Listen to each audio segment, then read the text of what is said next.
Everyone, today in this video I'm going to teach you how to decorate a fluffy slime. So first you add some beads. Don't add too much or else it'll go everywhere just like it happened to me. I added some beads yesterday so it can be nice, to see if it can be nice. The slime is very fluffy, so I think you should add some more beads right here.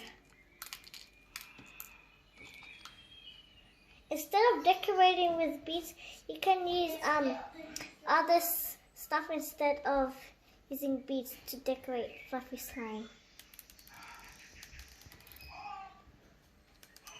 You can add more if you want. Just going to add a little bit more.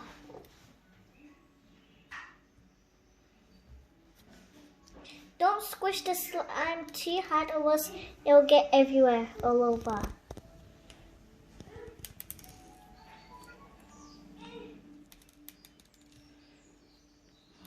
Just make sure to clean up after you make a mess with the beads going all over.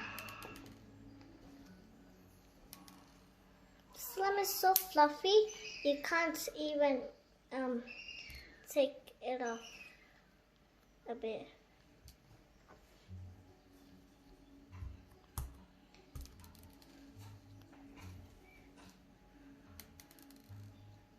If you want, you can make another slime, but very liquidy, but not fluffy.